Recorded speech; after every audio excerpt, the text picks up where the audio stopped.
SEGA.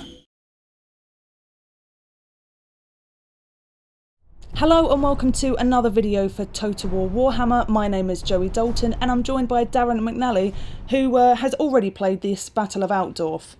Yes, so this is a unscripted custom battle. It's a siege, and I'm playing as the vampire counts against the Empire. So we thought we'd just give you an unscripted siege so that you can see exactly how it plays out. I've actually gone for a little bit more troops than normal. I've gone for around 24, and I think the enemy have about 26. So this is Altdorf. It's a beautiful looking city. I've chosen a lovely nice day to show off the units in really good lighting. The new lighting changes have gone in since the preview build, so the game is looking absolutely gorgeous now, and they're still continuing to tweak the lighting and add more lighting environments so that we can get like more variation out of it. So as you can see, it looks really, really nice. I mean, we're still in development, so it's worth noting that there may be changes from what you see here, but nothing too significant. Magic is something that has also changed slightly. It's stronger than it was before, but we'll talk through that more when we see it happening on the screen. I mean, as we look through Altdorf, the city is massive. Yeah, it stretches on for miles. Now, the playable area is a little bit smaller than that, but the visual fidelity of the city is still just as good even in the distance. You can have a little zoom in and have a look at it. It looks really, really pretty. But basically, we're fighting up against one wall on one side of the city, and we're going to make a breach through that, and we'll get to that anyway when we're done panning around. I just thought it would be worth showing some of this lovely architecture. It's worth mentioning that I've already played through this battle. We're not live playing it right now. We're commentating over the battle that I played myself.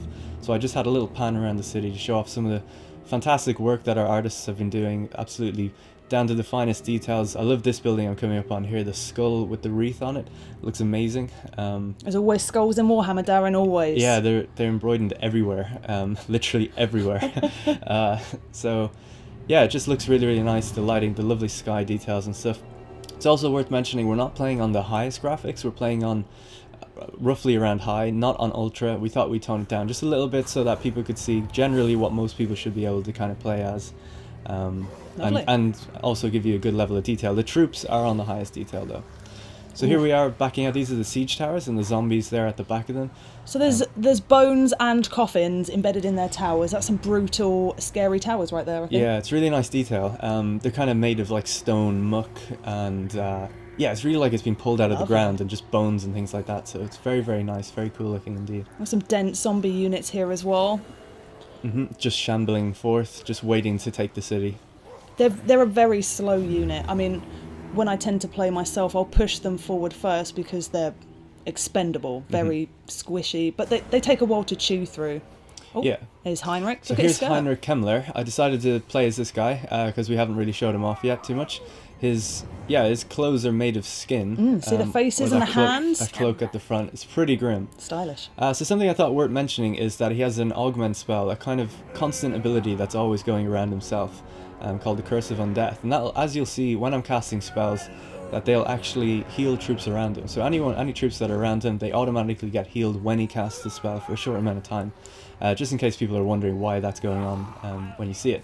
And this is a new addition as well. It's the spell browser. This is an offline kind of mini encyclopedia just for spells, and you can see the different lores of magic and then the spells that are attributed to those lores. So it's a great way to preview your spells before you go into battle and see what you want to use and what you think might be most relevant. We'll be looking closer into the spell browser soon, but yeah, I think it's an excellent feature, especially those that are new to both Total War and Warhammer, really, because it's a big addition. So here we've got some Graveguard. These are pretty good. They're armoured and shielded. They're anti-infantry. They're your kind of, not high tier, but mid-tier sword infantry that can do pretty good damage. And then these are the kind of higher tier version of them, the Graveguard with great weapons. You can see they're tall, rusted metal swords. They're basically armour-piercing troops that are really good, like straight over the walls and stuff like that. Moving on, we have the Skeleton Warriors. These are more your medium to low tier kind of sword infantry, just your standard melee infantry. They're pretty cool looking. They got glowing skulls and they're really rickety and bony and stuff. So they're skeletons, cool. Darren. They are skeletons. And then, yeah, speaking of skeletons, we got more over here. We got the Spearmen variation of the Skeleton Warriors. So yeah, so obviously these guys are use spears. They're good against like cavalry and anything kind of large. They're quite fast. Yeah, they're quite fast. Yeah, they run pretty quickly. And then behind them we have Crypt Ghouls. These are one of my favorite units. interesting, it says cudgel infantry. Wow. That must be the type of weapon that they're using. Basically, they do have poison attacks, and that will slow down your enemy and deal more damage, and they're damage dealers, so they really pack quite the punch. Similar to the Karn race. Yes, these are an ethereal unit. They're floating, so they don't suffer any terrain changes as a result of, well, floating. Yeah, they completely ignore the terrain, I think. So yeah, they're pretty cool. They got massive scythe infantry, so that's really cool. Really good against armored targets as well, because they have those sharp scythes to cut through things. Then over to the cavalry, we have Black Knights. These are one of my favorite units. You'll see during the battle they pack a huge punch when they charge into the enemy. They just look really cool, because even the horses are made of skeletons and things like that. So yeah, they're awesome. And then they have the variation, which is the shock variation infantry, or shock cavalry. They have lances, so the Black Knights with lances and barding. So a little bit more armoured, and then pack even bigger punch, and they're very fast when they move. They get tired kind of quickly though, as we'll see in the battle. There's some fellbats over here. These are, again, kind of expendable, just a distraction tactic. That's typically how I use them, just to kind of slow down any artillery or ranged units that are hammering down on me, because the vampire counts don't have any ranged units. So it's difficult sometimes to take heavy fire, especially on one of the opposing races. Yeah, it literally says they are expendable as well, which is exactly how you should be thinking about them. Very cheap. Oh, look at these guys. So these are the Crypt Horrors. Really big, nasty, kind of troll-like, monstrous infantry. Very high weapon strength. Yeah, they have, and they can also regenerate. So slowly they'll heal over time, and combined with Heinrich Himmler's ability, if you keep them next to him, you can keep them kind of going. Very, very powerful. Pack quite a punch getting through. So that's basically our entire army. Now I'm just putting different units into the siege towers and kind of placing them around. You do it in the kind of standard way you did it in previous games. You just left click your infantry, right click the equipment you want them to use, and then position them as you would a normal unit. So my strategy basically here is, I'm on the right side of the settlement. I could go, approach it from all sides, or approach it from the complete line if I wanted to, but I've decided just to focus on one side and really punch through just one part of the gate and get over the walls. Something that's really interesting is that this is a level 4 city settlement, which means that the towers are extremely powerful. As you'll see, they kind of take out, towers do a lot of damage very quickly, and their range is the complete deployment zone that I have. So basically, if I sit as far back as I can, I'm still going to be in range of their towers. So even at the furthest point of your deployment zone, they can still get you. Yeah, so you have to make a move for the walls as quick as possible, so that you have the best chance of getting over. Darren's top tips. Damn right. So here we have the Crypt, taking a lot of damage there. Oh. Crypt Horrors I've sent running forward. I want them to get over the walls, just put down some ladders and hop over as quickly as possible, do as much damage straight over, kind of cause a huge amount of disruption. We can see the towers firing on my towers as they approach the front. The middle one is a little bit more forward, I think, than the others, and it's taking quite a bit of a hit, already at 43% damage, so Ooh. Taking a good few hits there. And also my Crypt Horrors are down to 105 men in the unit. If you pay attention to the UI, you get to see a lot of different things. The little blue indentations above the unit icons will tell you loads of different information actually when you get used to it, such as if they're taking damage, if they're running, if they're walking, if they're being buffed, if they're being debuffed, if they're in combat, if they're winning combat. Huge amount can be gleaned from just a glance. So I'm a pause player, so that's definitely something that I feel is worth pausing and taking in if you're playing a battle for the first time.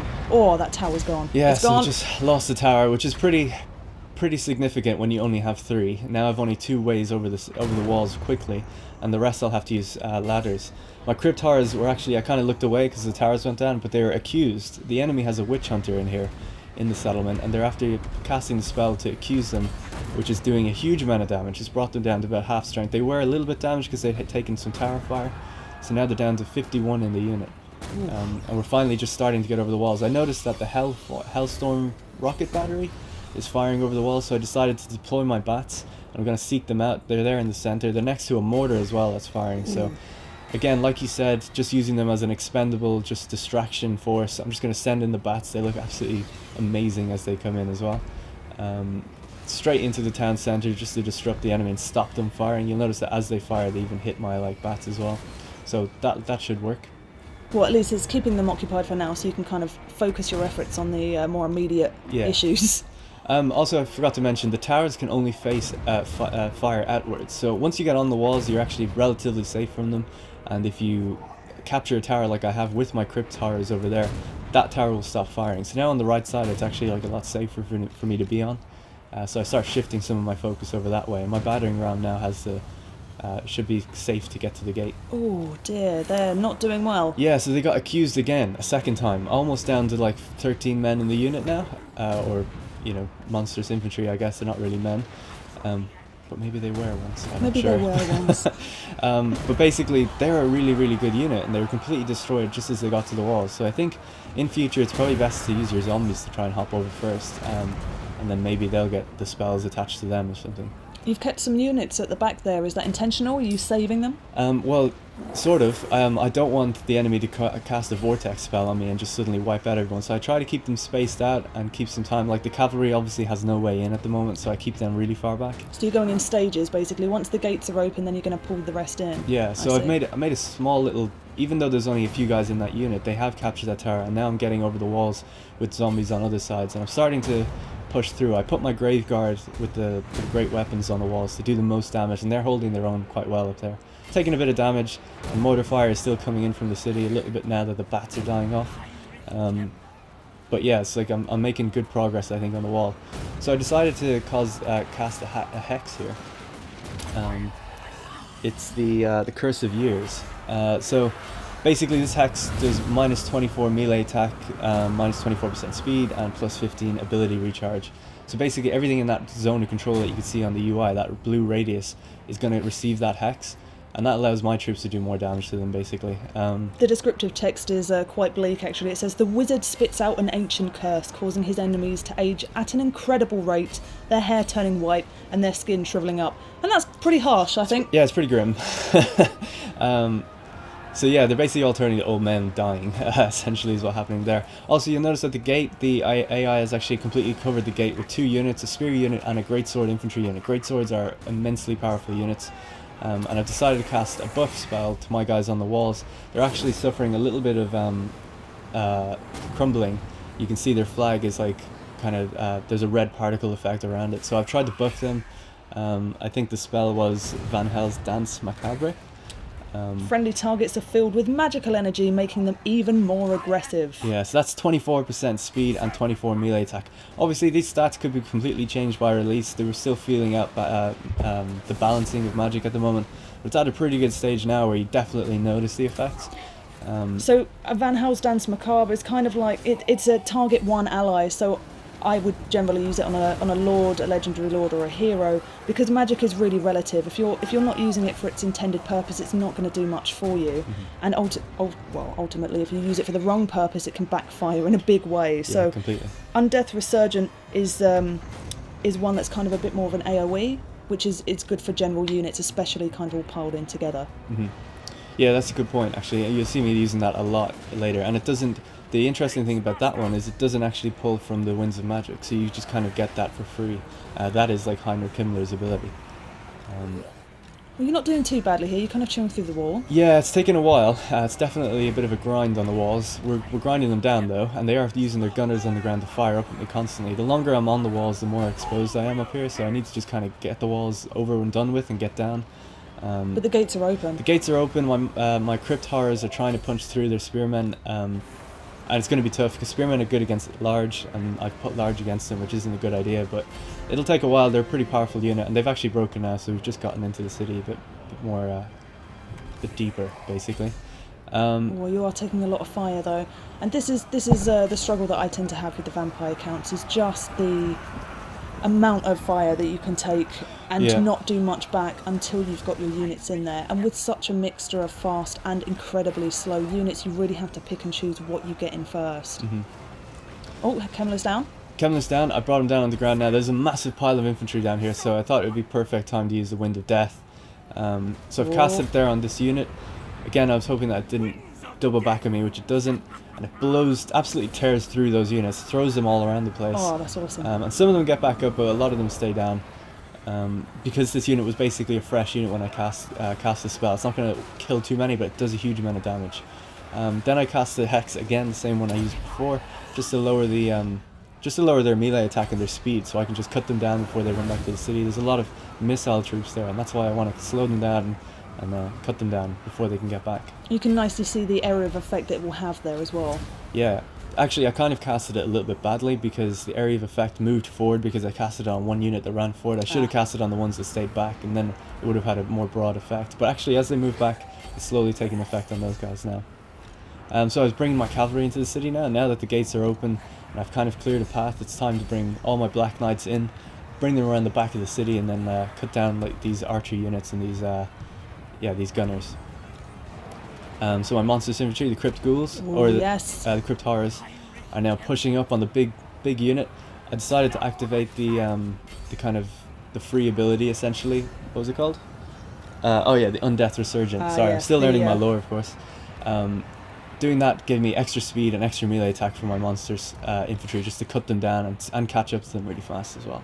So it can be really powerful when you stack them on top of like powerful units like that. I love its descriptive text. Arise! Do not falter! Do not crumble! Back to life once more. Yeah, it gives you more leadership. So giving you more leadership will basically mean that so leadership is what morale is what replaced morale for the vamps. Yes. Yeah. So if your leadership reaches 0, then you begin to crumble, and if it goes down really fast or below 0 by a lot, then you crumble even faster and your units will break apart and die. It also gives an impressive buff to melee defense as well as melee attack, but I think defense is its key kind of function there. Yeah, probably, yeah. Yeah. It's kind of like a last stand thing. Yeah. And the descriptive text basically reinforces that. Again, learning a lot about the magic laws for each of your races, depending on which you choose for your campaign, is very important because they are each for an intended purpose. So do be careful when you're picking and choosing your magic, which you can do in these skill trees as well. I noticed that they just caused some sort of casted some sort of hex on Heinrich himself. I think it was actually an accused from the Witch Hunter, because his health has gone down to halfway now, and I mustn't have noticed that at the time actually. But I was going to say, you want to never leave him on his own like that, because Heinrich isn't like a great fighter, he's a wizard. He's kind of meant to stay back, be protected, and cast his spells. He will regenerate over time though, the more he casts spells, so he'll probably be okay, but I've kind of left him out in the open there, and that's something as well you don't want to do too much of. He's more of a support legendary lord, I would say, than whereas, Manfred's definitely able to handle his business solo. He's got like a weapon, like a sword on another one as well, basically, so he's well up for combat. I just wanted to mention these charge impacts are really, really greatly improved since previous games. They just look really good. They don't take too much of a run up either. They only need maybe like 10 or 20 meters, and they suddenly like have this massive impact. It's really, really satisfying to use them. You can also see there's lots of kind of units rather than going down different streets there as well. But I mean, that's basically my own fault. I could have taken the different avenues, but we've kind of bunched up a bunch of my troops together. I'm trying to keep them together because they're all about to crumble. Like that's what that red particle effect around their flags is. So basically I've taken a lot of losses getting over the walls, so I just don't really have the manpower to bring troops around different ways. I tried it with my cavalry. My spearmen are only just getting over now. In fact, they just got cursed or accused again by the Witch Hunter, but here he is here. I finally found him, and we've engaged him over there. So we should be able to take him out. 2 units versus just a single entity unit like that should do okay. So we're just pushing into the center of the town now. We really have very, very little left. So I'm just constantly activating these kind of buffs to try and help out my units. We're grinding through with our monstrous infantry, that like kind of stack of units over there. My cavalry is now free to push around on the back. Here's a good example of good AI. There's an archer unit and a spear unit, and they send the spear unit forward and the archer unit back. Obviously it's a tiny spear unit at this point, and I actually keep the charge going into the second unit behind it, and the impact stays there. So that's a really nice example of like how cavalry is much more impactful in this game. Especially vampiric cavalry. They have high charge bonus. It always looks really, really good. So I freed up the kind of main avenue. All the avenues now are kind of freed up into the city, except for the one big one to the right. You do look like you're kind of pushing forward into the middle a lot better with your different units. So I think you're kind of damage controlling really well. Yeah, at this point I was thinking like, okay, I actually might be able to win this. A lot of them are actually running away. There's a couple units left that are a little bit of a high threat. Wait, at this point, Darren, do you lose? Well, we'll see. We will see. So the Witch Hunter is there. He's about to rout as well. He's taking a huge amount of damage. He's actually bogged down 2 of my units, which is really annoying. It would be great if I could bring them here. And constantly we're seeing these UI messages that says a unit has been wiped out. So Doesn't look too good, but I still have hope. The bar is at 50-50. And cavalry's coming Heinrich's into getting his steady. health back as well. Yeah, he is. So here's the general of the other army. It's Balthazar Gelt. I never really mentioned him or zoomed in on him, but he did cast some spells from the Lore of Metal that you might have noticed in the beginning. He cast one on the siege tower early on, actually. So here he is in the center, kind of the rally point for all his troops. And I've put Heinrich directly against him in combat, which probably isn't a good idea, but they are both kind of wizards, not really meant for combat as much. So it'll be interesting to see who kind of comes out on top. Oh, Heinrich's health is going down though. Yeah, he is. It's quite low. Not gonna lie. The green VFX, you can see every time you cast a spell they're healing, but the red VFX is the crumbling mechanic, so it's really an all-out ditch effort to try and like see if we can just if I could kill Balthazar, I think I could win. But the Demigryph Knights are surrounding me as well, and they're after throwing Heinrich on the ground. And I've activated one more Undeath Resurgence just to buff everybody. You can just see all the magic that's kicking off at the moment. Balthazar is activating his spells as well. He's gone. And unfortunately Heinrich goes down. Look how quickly the crumble takes effect there. And as soon as he goes down, the whole army completely crumbles. And that's it. So it was very, very close in the end. It was a valiant defeat. But it was valiant, Darren. It was. We got right to the centre, but we just couldn't pull it off in the end. So that was the Battle of Altdorf. I think you did pretty well. It was a valiant defeat, but it was still valiant. Yeah, so it was quite close. I could have done a few things to help. I think losing a siege tower early on was a bit disappointing. I think maybe bring the bats up to kind of soak up some of the fire is probably what I'd do next time, or maybe make sure the crypt ghouls get over the walls this time, reinforcing them with zombies and things like that. So there's a few things I could have done differently, gone down some different streets to kind of approach from different angles as well. Any units you would have changed? Well, it would always be nice to get, like, you know, Vargeists or a Vargulf in there, but I thought, you know, we'd go for kind of more earlier units to kind of balance it out a little bit more and just see how it goes. I had one monstrous unit, and I kind of paid the same for both armies in terms of gold, so it was quite balanced. I just couldn't do it. Just couldn't do it. Well, the roster for the vampire counts is now on the wiki, so have a look and let us know what your army would be in the comments. The link is in the description, and thanks for joining us. Like and subscribe this video and stay tuned for more videos on Total War Warhammer. Thanks guys, and join us next time. See ya.